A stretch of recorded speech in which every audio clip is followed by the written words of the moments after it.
Di ba nga sila si ate sabi kanina, inaano nila Shelly, tapos ni ate Sophia.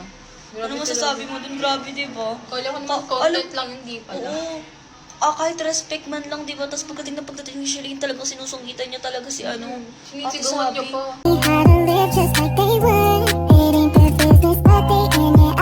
So ayun mga kapatid, nandito kami ngayon sa bahay nila Ate Sabi at Ate Sophia. Eto, kasama ko dito si Nika. Nika na, di ba nga sila si ate Sabi kanina, inaano nila Shelly, tapos ni ate Sophia.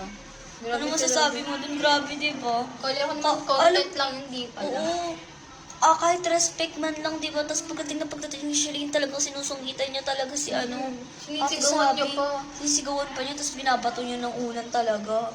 May parang konting respeto na lang sa bahay, tapos nagtatatalo siya sa sopa, tapos sa kama nila ate Sabi, Alam di din ba? niyo magbawi, hindi naman. Oo nga, tapos yung paa niya kamo, ang baho. Oo, Di ba? madumi pa. Akala ko nga patay na bakas kami. yung kama ni Ate Sabi. Inaaway pa ata ako ngayon ni Shelly eh. Kapatid niyo, ba't ka nandyan? Nakikinig yan, oh. Ba't yung pinag-uusapan niya? Kala ko ba magkakampi kayo ni Shelly? Ba't yung pinag-uusapan mo nga?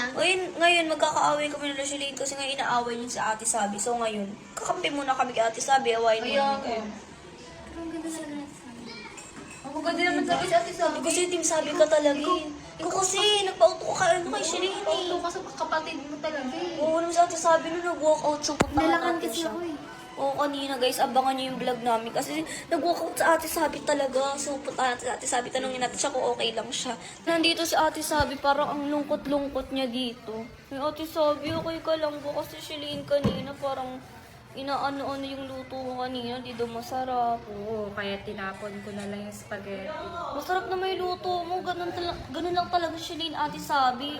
Huwag ka maniwala dun. Totoo ba? Masarap ba yung Ang sarap talaga, diba Nika? Diba? Diba? Ito, isa pa tong kapatid ni Shelly, no? Nakikisali to. Oo nga. Inaaway mo rin sa Ate Sabi kanina, parang ikaw pa ate bumato sa kanya ng unan. Oo, siya yun. Nasadya tinamaan lang. Naglaho yun. Kapatid mo kasi kinakampe mo. Tapos Ate Sabi, di mo kawawa naman kabait-bait ni Ate Sabi, ginagayan nyo lang. Diba? Pangatulog ko kayo. Sus, tignan mo nga inaano mo. Ate Sabi, okay ka lang po ba? Oo, okay lang.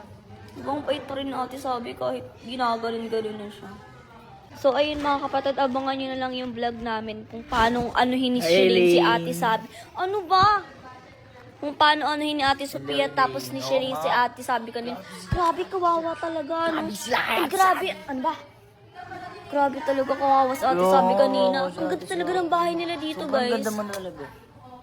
Ang kulit mo, nandito ka na naman.